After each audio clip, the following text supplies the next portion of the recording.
There should be a file of some size, and we need to see it. That's circus material, George. I can only deliver from the minister. I know that look, George. I'm breaking into the circus, am I? Playing burglar Bill.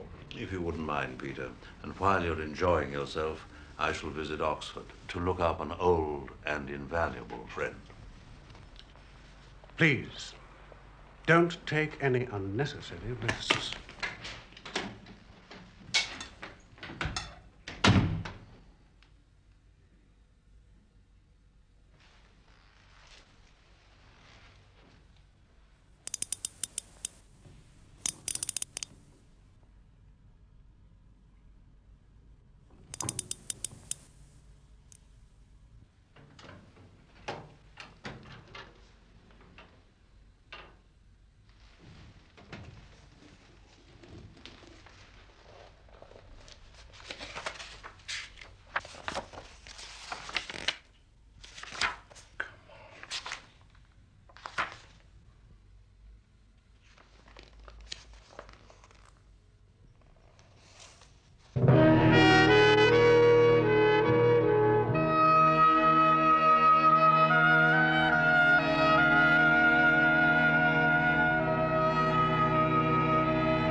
Flush.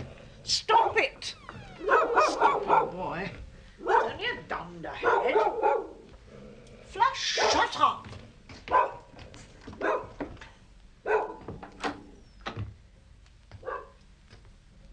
George, smiling.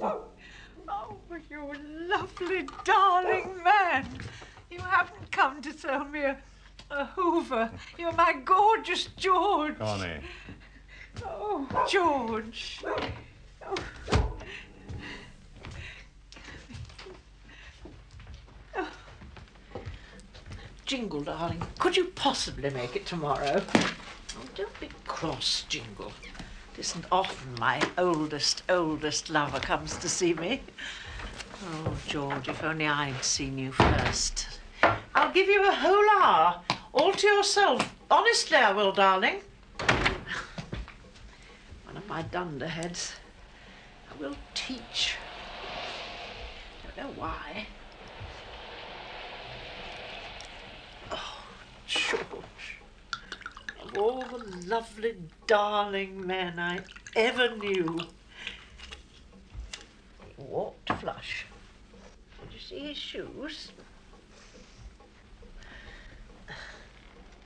Oh, bless you, darling. God bless.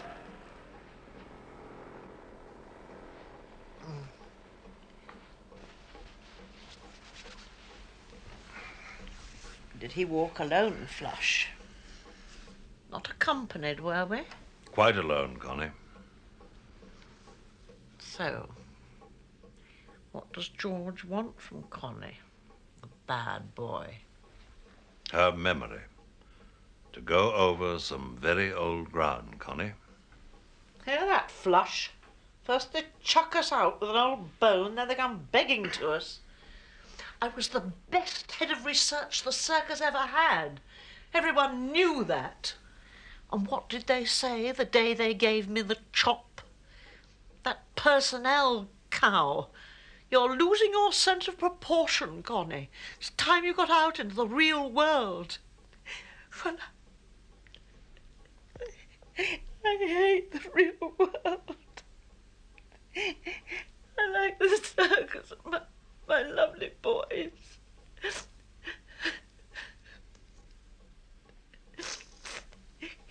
Polyakov. Alexei Alexandrovich Polyakov, Cultural Attaché, Soviet Embassy, London. Born March the 3rd, 1922, in the Ukraine. Graduate of Leningrad State University. Height 5'10". Colour of eyes green, colour of hair black. Married, but unaccompanied by wife. And a 6-cylinder Carla-trained hood, if ever I saw one. But don't tell Percy Alaline or Toby Esterhazy. Oh, no. Alexei Alexandrovich was as pure as the driven snow. He was Purcell White, wasn't he, Flush? And Connie's an old silly, because if she doesn't lay off and do as she's told, she'd have to pack her bags and go. He's come alive. Polyakov, just as you predicted. Of course he has. Of course he has. I knew it in my bones. The day he arrived, I thought, hello, I'm going to have some fun with you. Tough as a button. Cultural attaché, balls. Army written all over him. But not declared, George. Not a mention. Oh, he had a lovely voice. Mellow like yours. I used to play the tapes over and over just to bathe in it. Bottom picture, too. I just know. Not that we ever caught him at it. We might have done if Tobe had played along and offered him a bum or two, but Tiny Tobe wouldn't. 8 years. I watched Pretty Polly for 8 years. Then last Remembrance Day, I got him. There he was, that smashing November morning at the wreath laying, and we photographed his medals, 2 gallantry and 4 campaign. Oh, yes. Alex Polyakov was a star soldier, just as I'd told them, and not a word. So I said to Toby, listen, you two-faced ferret.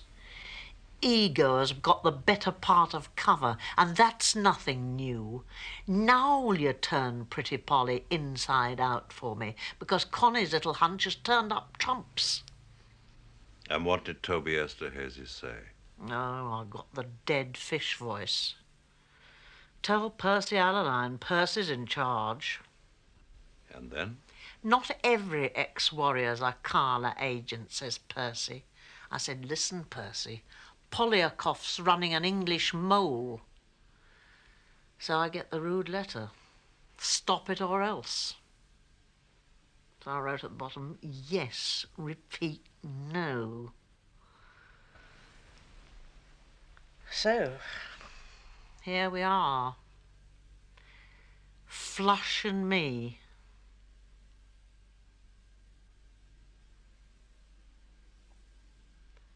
Please kiss me, George.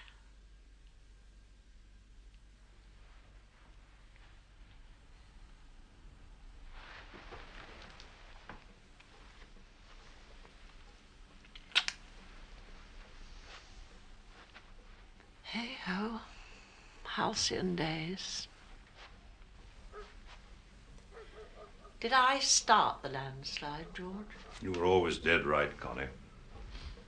And is George now picking up the pieces? Something of the sort. Poor loves. Trained to empire. Trained to rule the waves. Englishmen could be proud then. They could, George. All gone. Taken away. Bye-bye, world. If it's bad, George, don't come back. Promise? I want to remember you just as you were. My lovely, lovely boys. Promise.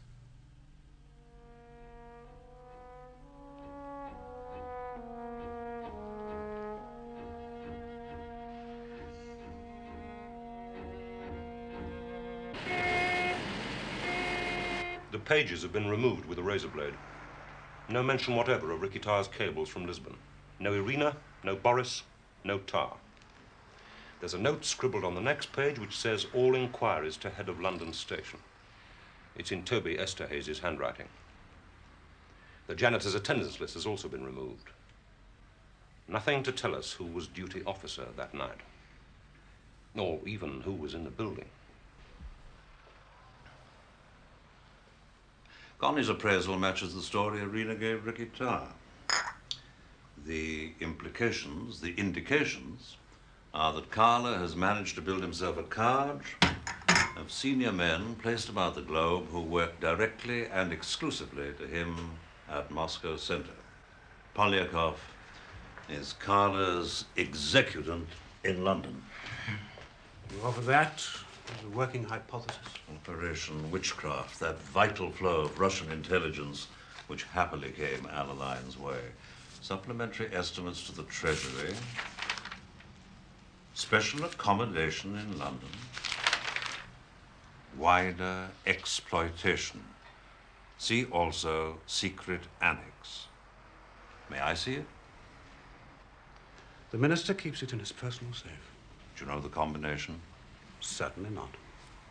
What's the title of this unobtainable document? It doesn't have one. It's highly secret, and we've done everything humanly possible to keep the readership to a minimum. The supplier of the witchcraft material is our old friend Merlin. Does the file give his identity? Oh, don't be ridiculous. The minister wouldn't want to know, and Alaline wouldn't want to tell him.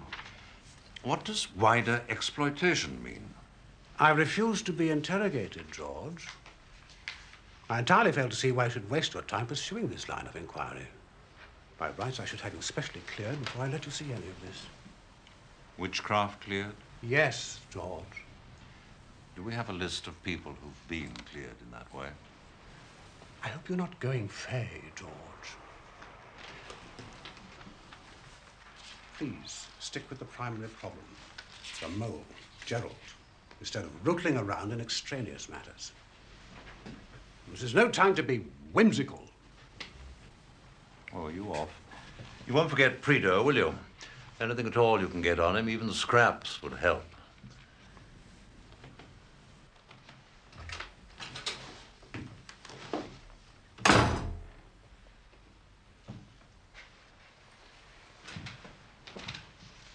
He has a point, George.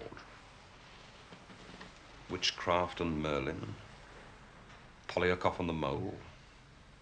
Prideaux getting himself shot up on some wild goose chase of controls in the rural charms of Czechoslovakia. You think it all connects? I think, Peter, I'm not the first to make this journey of exploration. I believe Control was here before me. He might even have made the full distance. But for the bullets in Prideaux's back, There are 3 of them and Alaline. Control's words. He meant Operation Witchcraft, of course. Merlin's minders, or inventors, or programmers, or marionettes, or what?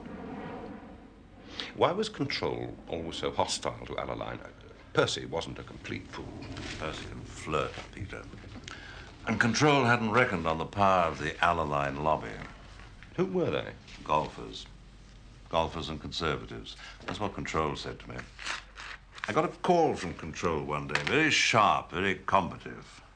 George, come in here or there'll be bloodshed.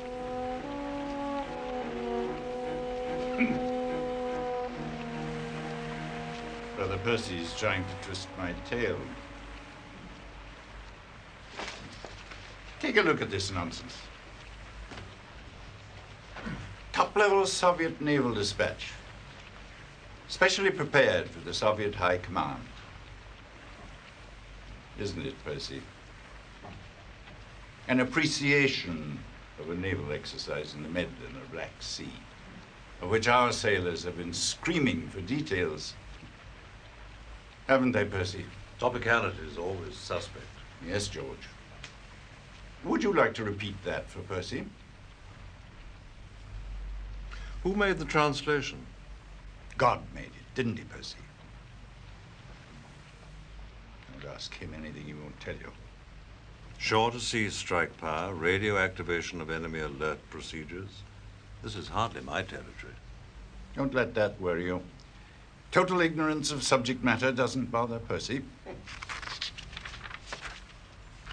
Whose initials are these? Zaroff, Admiral, Black Sea Fleet. What do our own evaluators say? They've not seen it, and what's more, they're not going to.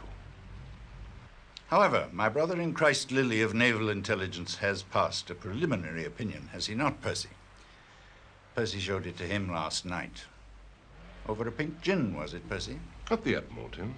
Note that, George. They battened down the hatches and bunged up the portholes for Percy. Brother Lily telephoned me half an hour ago to congratulate me. He believes this material to be neither a plant nor chicken feed, but genuine gold dust. And he seeks our permission to...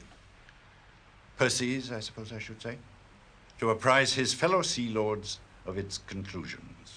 Quite impossible. It's for his eyes only, at least for another couple of weeks. It's so hot, you see, George. But where does it come from? Who's the case officer? You'll enjoy this. Source Merlin has access to the most sensitive levels of Soviet policy making. We've dubbed his product witchcraft. Ask him who we are, George. Merlin is the fruit of a long cultivation by certain people in the service. People who are bound to me as I am to them. People who are not at all entertained by the failure rate about this place. Been too much blown, too much lost, wasted, too many scandals. I've said so many times that I might as well have talked to the wind for all the heed he'd paid me. He means me, George. The ordinary principles of tradecraft and security have gone to the wall in this service. It's all divide and rule, stimulated from the top. Me again. We're losing our livelihood, our self-respect. We've had enough. We've had a bellyful, in fact. Please? Thank you. And like everybody who's ever had enough, he wants more.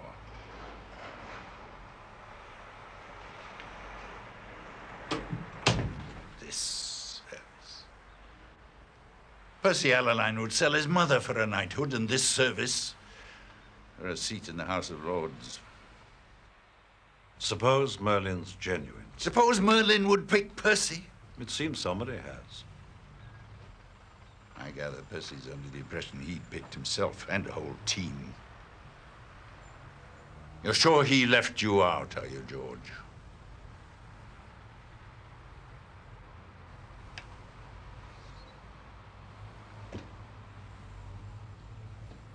What are you going to do about it? Depends on it. I'll wait for it to show itself. In the meantime, I see nothing to deal with except Percy's envious eye on my chair. And I've put my thumb in that optic before.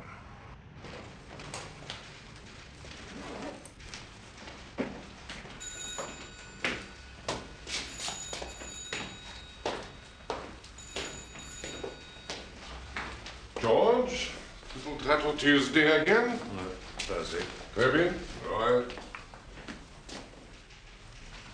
This time.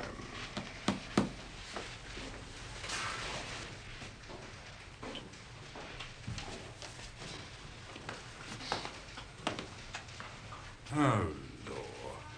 I thought it would be half over by now. You've got a rabbit to pull out of your hat today, Percy. You've got that Britain can make it look about you. Very intimidating. Should we have brought our sandwiches? I'll be brief, Bill, so long as I'm not obstructed. I'm sorry. Traffic. Should have walked.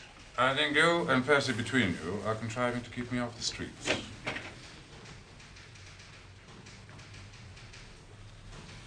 They're all here now, sir. Would you go in, please, gentlemen?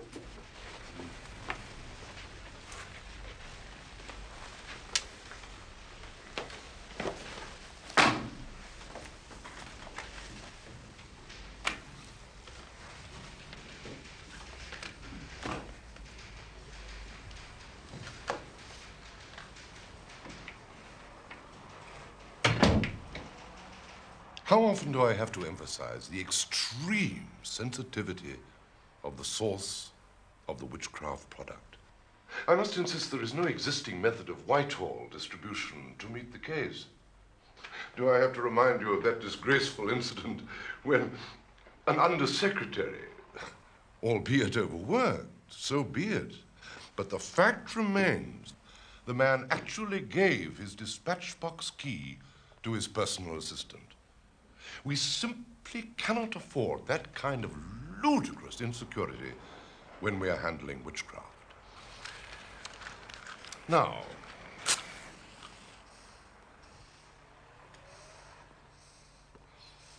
I have already discussed the problem with Lilly of Naval Intelligence, and he is prepared to put at our disposal a special main reading room in the Admiralty main building, where witchcraft material can be seen by our customers and watched over by a senior janitor of this service. Wouldn't you rather have Security Corps?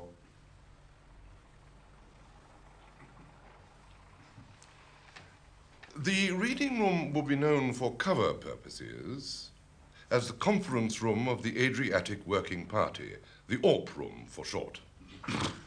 Thank you.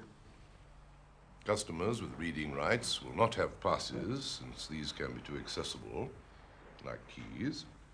Instead, they will appear on a special list with their photographs, and they will identify themselves personally to my janitor. Who's janitor, Percy? Well, he's already got his own personal wizard. The odd commissionaire seems modest enough domestic star. Allowing that all this is necessary, Essential. my minister will want to know a lot more about the cost. He'll want it to appear to be borne by the Admiralty, even if you have to reimburse capitally. Yes, of course. The reading room will have to be extensively rebuilt, to begin with. Now, I would like to call your attention to the Foreign Office comment on the most recent witchcraft product, and I quote, "This document sheds an extraordinary sidelight on Soviet aggressive thinking."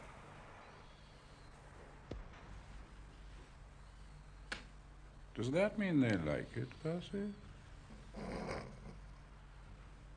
Do you like it, Bill? It's from the very heart of your territory.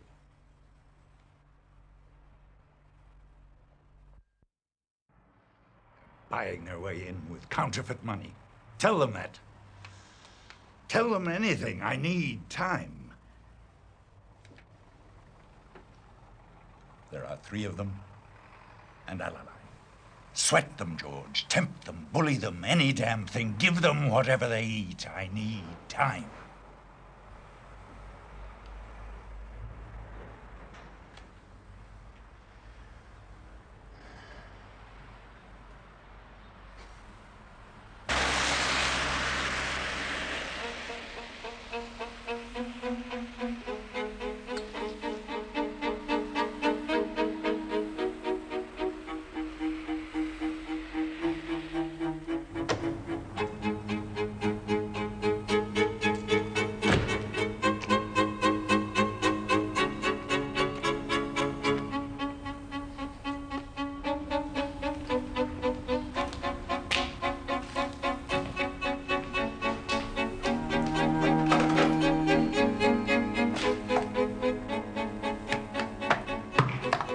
Prompt as ever, Mr. Smiley.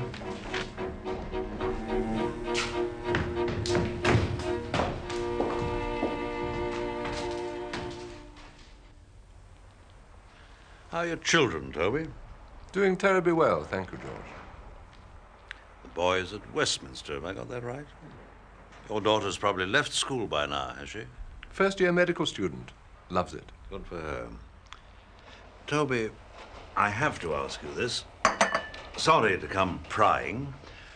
Your department's a long way behind with its worksheets, 2 months almost. Now, why is that? It's not lamplighter style. Oh, we're not infallible, George. 2 months. Well, I won't question it. Is it terribly important? Of course, if you say it is, then I'll see it's dealt with, of course.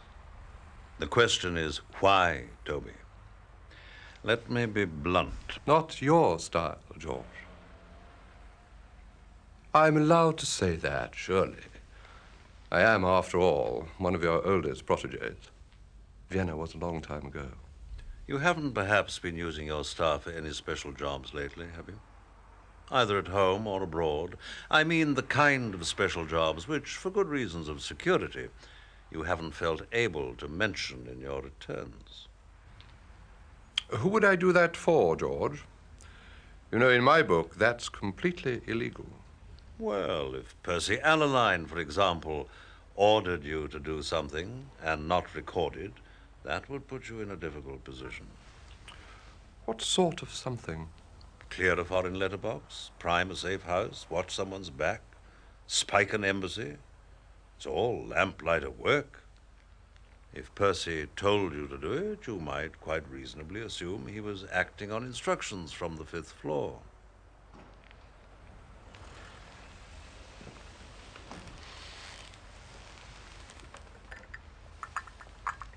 I do like the service, George. I may be sentimental about it, but I prefer to stay in it. Now, you understand that, you of all people.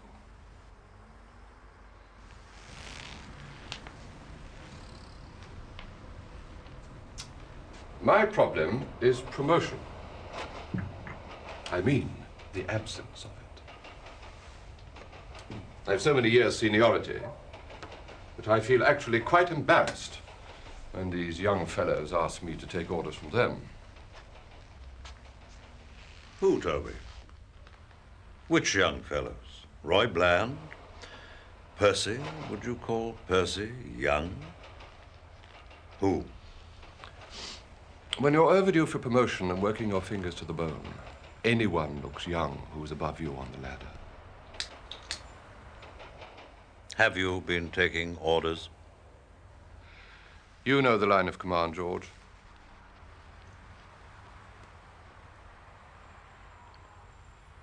Perhaps control could move you up a few rungs. Well, you know, actually, I'm not sure he's able to these days. Are you?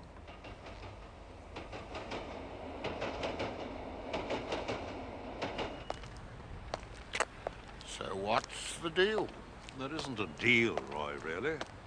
It's just that Control feels the present situation is unhealthy. He doesn't like to see you getting mixed up with a cabal. Frankly, nor do I. So what's the deal? What do you want? What about 5,000 quid out the reptile fund for starters? And a house and a car. And the kid to eat it. Your father would turn in his grave. Let him rotate. The old commie thug. If there's no deal, George, you'll have to tell Control he can get stuffed. I've paid, you see, you know that. I don't know what the hell I've bought with it, but I've paid a packet. Poznan, Budapest, Prague, back to Poznan. Have you ever been to Poznan? Sofia, Kiev, 2 bloody nervous breakdowns and still between the shafts. That's big money at any age, even yours. Oh, no one can deny that, Roy. And you brought me in, remember? If you think I'm going to the bad, you've only got yourself to blame.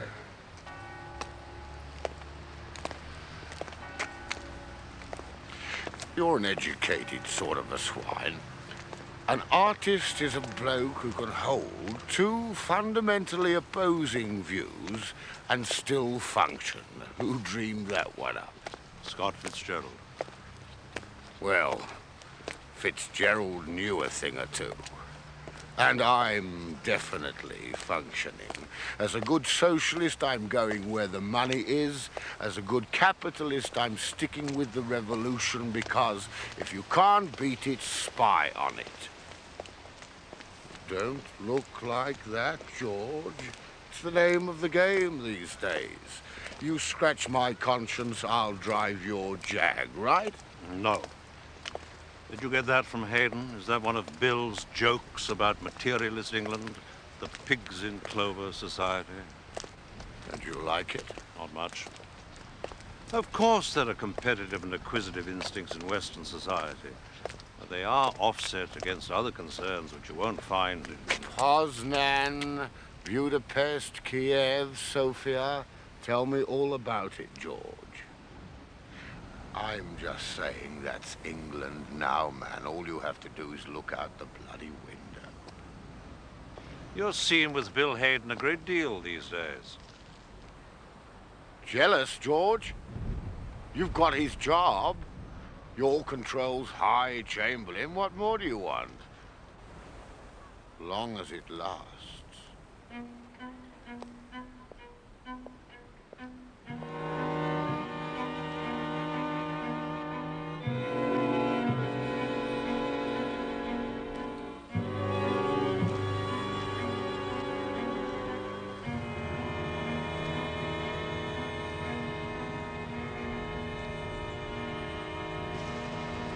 They do say you write the reports. I thought that was Roy's job. No, Bland makes the translations. You write the covering reports. They're typed on your machine. The material's not cleared for typists. Percy Alaline won't do. Is that the premise? Which means that Merlin won't do either. Poor old Control. He isn't a pickle. Merlin would do if he were my source, wouldn't he? If dazzling bloody Bill here potted along and said he looked a whacking big fish and wanted to play him alone and sod the expense, what would happen then? Control would say, that's very nifty of you, Bill boy. You do it just the way you want, Bill boy. Have some filthy jasmine tea. He'd be giving me a medal now, instead of sending you snooping round corridors. We used to be rather a classy bunch. Why are we so vulgar these days? He thinks Percy's on the make. So he is. I also want to be head boy. And Toby and Roy have designs on your spot. Since when was ambition an offense in our beastly outfit? Is Anne at home? Sent her out to play while you grill your old buddy. Who runs him, Bill? Percy? Who do you think? Carla runs him. Stands out a mile. Lower class bloke with upper class sources. Must be a bounder. Bill? Percy is sold out to Carla. Only possible explanation. Percy is our house mo. I meant who runs Merlin? Who is Merlin? What's going on?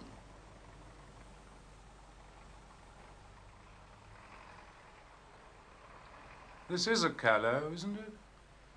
It's nice, very nice. Bill. Doesn't anyone think my nose should be out of joint? I'm supposed to be in charge of the Russian target. Given it my best years. Set up networks, talent spotters, all mod cons. You chaps on the top floor have forgotten what it's like to run an operation where it takes you 3 days to post a letter and you don't even get an answer for your trouble. That's hardly fair to Control. You've heard him 100 times on how he detests the glamour boy agents who hog the budget, how he hates miracles if they put the bread and butter networks out of focus. It's a pity he doesn't have the same hatred of failure. Has he lived with it too long? Face it, George. It's Percy. Percy's success. It's throne control. And me, a bit. Trouble is, my networks haven't been good enough. This is new. I fancy this very much. Anne gave it me. Making amends Probably.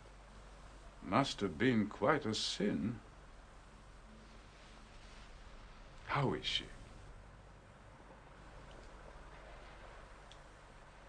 George, cut the cord. Get away from Control.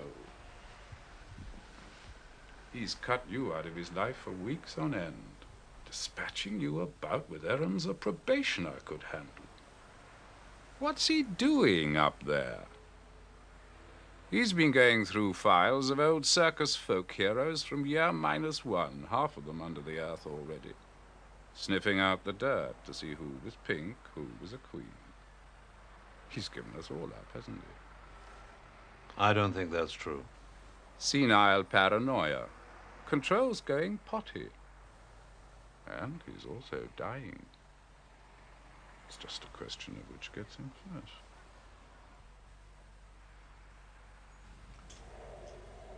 And within 6 months of Bill Hayden's diagnosis, Control was indeed dead. And what killed him? Operation Witchcraft or Operation Testify? Neither. Let's not be melodramatic. Control would disapprove. He died of old age, a little early. But Testify destroyed his function in life, which was a form of murder.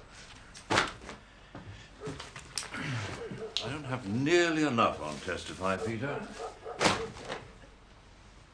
Would you please, Of course, George.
Telephone for you, sir. Ever such a rough voice. Says it's someone from your garage, and I can quite believe it. Right.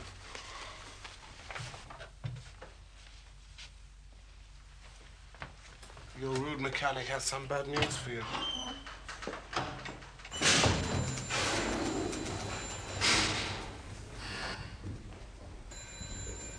Personally, I find mechanics are bad news, by and large. Which phone, Alwyn? The one on the left.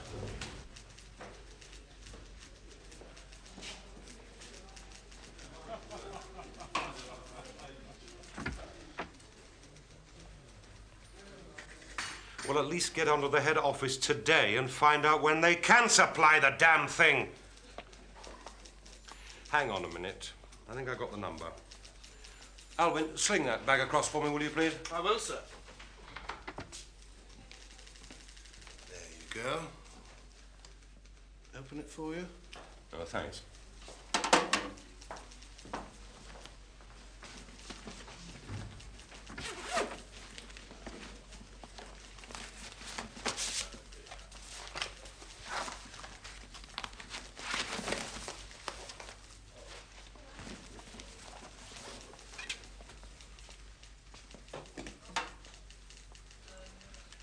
Right, are you ready?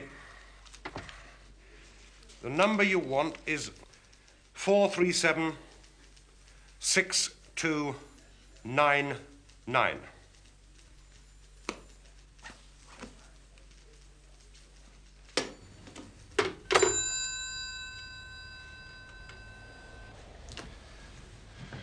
It seems to be going according to plan. Thank you. But it does sound jumpy. He might have overdone it a bit there. He was very loud. I've seen it happen before. Tough ones who crack at 40. You lock it all away, pretend it isn't happening, and all of a sudden you find them at the desks, the tears pouring on the blotter. I thought I ought to say what's on my mind. I think Peter will manage. You heard something about his murderous assignment in French North Africa, I suppose? Something. Whispers. Peter was overmatched and he lost. His agents were hanged. No one recovers entirely from that sort of thing. That is, I wouldn't trust a man who did.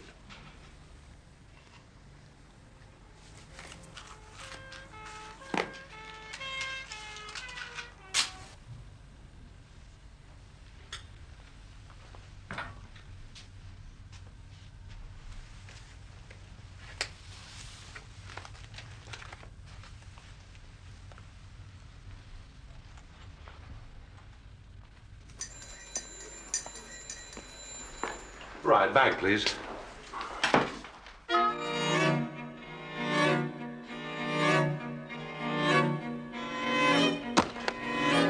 Peter, I am sorry to disturb you, but we have a tiny crisis. Percy Allaline would like a word with you. Quite an urgent word. Can you come now? Of course, Toby. Have you been waiting? Didn't you tell Mr. Esterhazy where I was?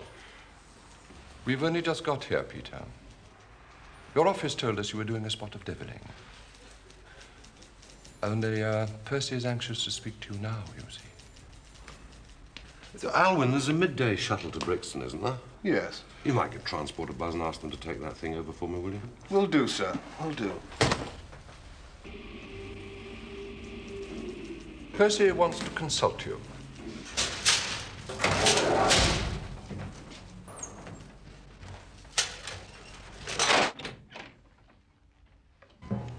Peter? Please.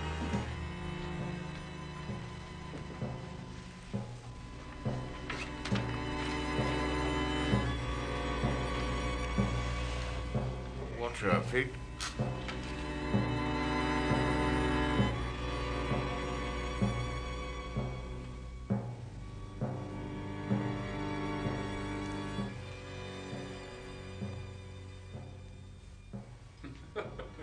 So she put them on again.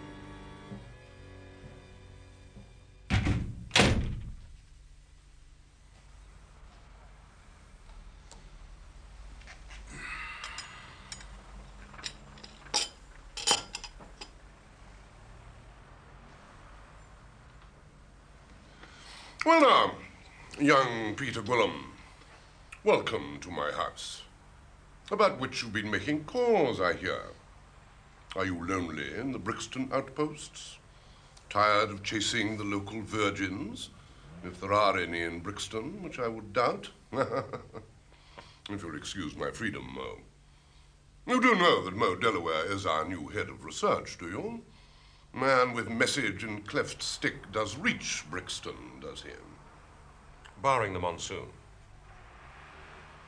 I hear you've been hobnobbing with the late lamented Ricky Tarr, formerly of your section, dispatched by you to Lisbon, and since then listed by this service as a defector.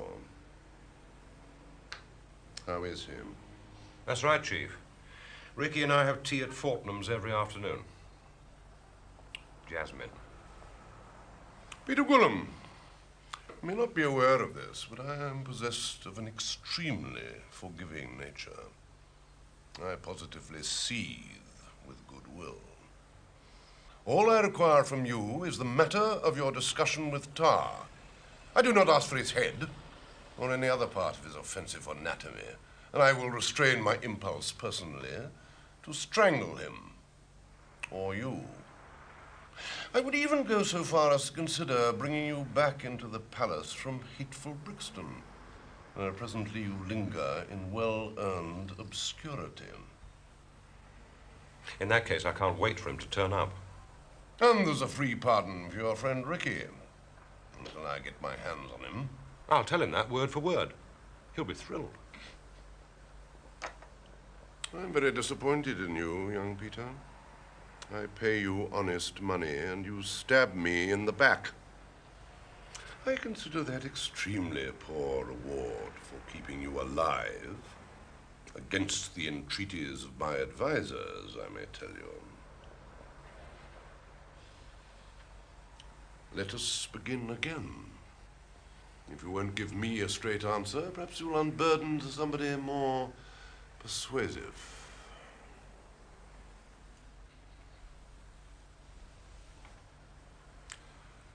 Roy.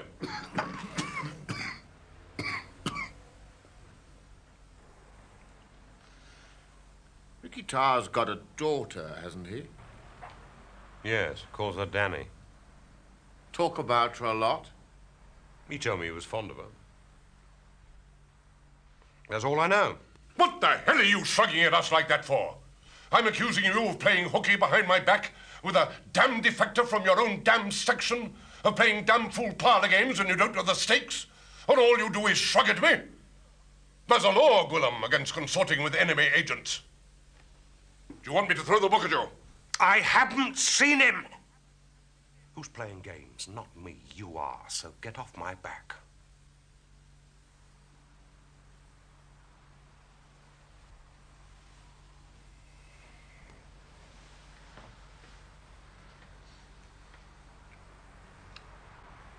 Who's Danny's mother? Eurasian girl. But Tar likes to think she passes for full European. And the child. 12 years old, long blonde hair, brown eyes, slim. Is that Danny? It could be. So, if I told you that Danny and her mother were due to arrive in London 3 days ago on a direct flight from Tunis, I take it you would share our perplexity? Yes, I would. And you'd keep your mouth shut when we let you out of here. It isn't ordinary flight information, Peter. The source is very private. Ultra sensitive, in fact, Peter. In that case, Toby, I'll try and keep my mouth ultra shut. So, what do you make of it, young Peter? Come on. You were his boss, guide, philosopher, friend. Tell me why Ricky Tarr's in London. You didn't say that. You said his girl and his kid were expected. Don't be obtuse, man. Where little Danny goes, there goes Tar. Except he'd move first and have his impedimenta follow. Yes? That would be favourite. All right. Tar was supposed to be sitting in Moscow, and now he's supposed to be back here on the Russian payroll. But why is it all so hot? What kind of plant can he be when we know everything about him? Down to his last attack of swine fever, from which he's only partially recovered, in my view. Excuse my freedom, Mo. I'm sorry, but what kind of plant is that? Well, never mind what sort. Muddying pools, poisoning wells, maybe that damn sort. Pulling the rug out. Now, listen. Just you remember this. At the first peep, the first whisper of Tar or his lady or his wee bairn, young Peter Gwilym, you come to one of us grown-ups. Anyone you see at this table, but not another damn soul.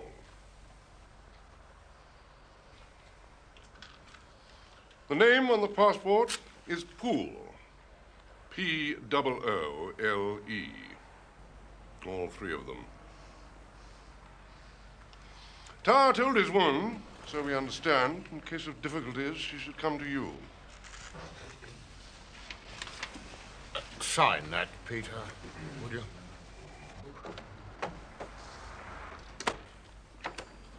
Stupid bloody cabaret. Percy gets more insufferable every day.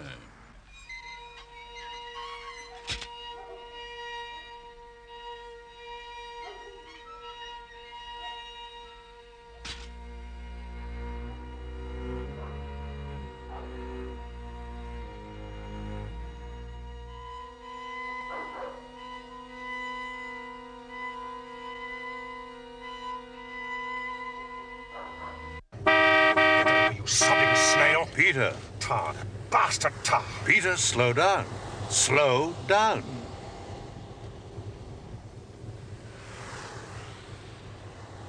The file on Testify seemed a bit thin. I hope it was worth the sweat. Ricky Tar's not lied to us, Peter, not in any material way. He's simply done what agents the world over do, failed to tell us the whole story. On the other hand, he has been rather clever. Are you actually pleased with him? Well, yes. We now know that Source Merlin works to Moscow Center, because that's where Merlin's information on Ricky Tar must have come from. From Carla.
So